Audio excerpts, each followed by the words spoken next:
Kompas Pagi kembali untuk Anda, bersama saya Glenny Soktania. Direktorat Reserse Kriminal Umum Polda Jawa Barat mengungkap korban pemerkosaan Dr. PPDS Anestesi Priguna Anugrah Pratama bertambah menjadi 3 orang. 2 korban lainnya merupakan pasien di Rumah Sakit Hasan Sadikin.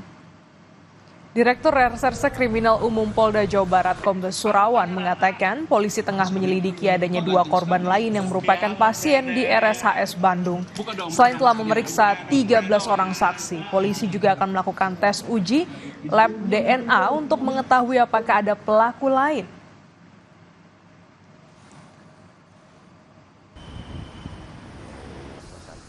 Sudah ada 2 korban lagi yang nanti juga akan kita lakukan pendekatan untuk dilakukan pemeriksaan sehingga nanti bisa menambah untuk korban-korban lain. Dua-duanya kebetulan pasien. Pasien itu di peristiwa yang berbeda dan juga korban berbeda, waktu yang berbeda. Pak, ini apakah 2 korban yang pasien itu dilakukan di bulan Maret juga atau beda bulan? Kita sedang mendalami keterangan kedua-duanya ya. Yang jelas itu beda waktu dan beda beda orangnya. Guna mengembangkan kasus ini, Polda Jawa Barat membuka layanan pengaduan bagi masyarakat yang merasa menjadi korban pemerkosaan dokter residen. Posko layanan pengaduan dibuka untuk memberi ruang bagi korban tindak asusila dokter PPDS yang masih kesulitan atau belum berani melapor.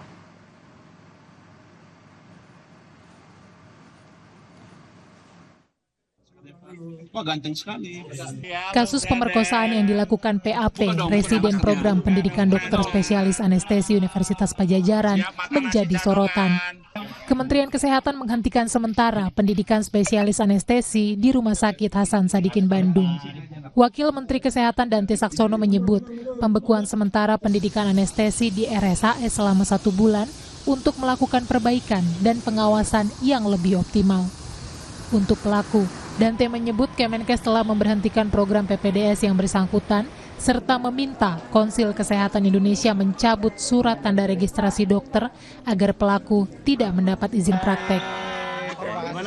Kemudian secara sistem kami sementara menghentikan pendidikan spesialis anestesi di Rumah Sakit Hasan Sadikin selama 1 bulan untuk melakukan konsolidasi, untuk melakukan perbaikan, untuk melakukan pengawasan yang lebih optimal.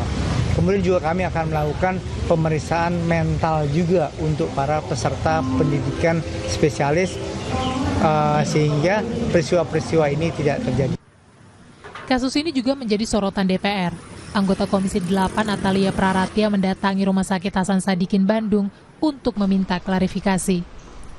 Atalia memastikan akan melakukan pendampingan terhadap korban. Dari berbagai sudut tentu saja, karena sudah dilakukan secara cepat dan tepat, saya kira saya fokus kepada korban supaya tidak terjadi lagi di masa yang akan datang. Maka kita mendorong agar supaya khususnya institusi terkait begitu ya, itu tidak membiarkan seseorang hanya berdua saja dengan dokternya atau dengan perawatnya. Jadi memang harus ada 3 orang minimal di dalam sebuah ruangan sehingga bisa saling menjaga itu. Itu mungkin yang bisa paling cepat kita pikirkan. Fakta terbaru, Direktorat Reserse Kriminal Umum Polda Jawa Barat mengungkapkan korban pemerkosaan bertambah dari 1 menjadi 3 orang.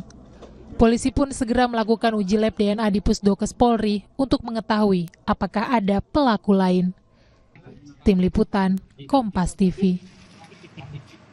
Sorotan lainnya, polisi menetapkan 9 tersangka dalam kasus dugaan pemalsuan surat izin lahan pagar laut di Bekasi, Jawa Barat. Dari 9 tersangka antara lain kepala desa, mantan kepala desa, dan staf desa.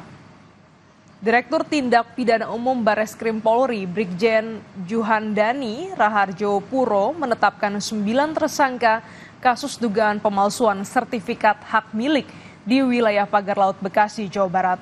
Modus para tersangka yakni bersama-sama membuat sertifikat palsu. 9 orang tersangka, di mana 9 orang tersangka tersebut yang pertama adalah MS, di mana yang bersangkutan adalah ex Kades dalam proses PTSL. Kemudian yang kedua AR, AD Segara Jaya sejak tahun 2023 sampai dengan sekarang, yang bersangkutan menjual lokasi bidang tanah di laut kepada saudara YS dan BL. Kemudian yang ketiga adalah JM, yang keempat saudara Y, staf Segara Jaya, yang kelima S, yaitu sebagai staf Segara Jaya, yang ketujuh GG, petugas ukur tim support, yang kedelapan MJ, operator komputer, yang kesembilan HS atau tenaga pembantu di tim support program PTSL.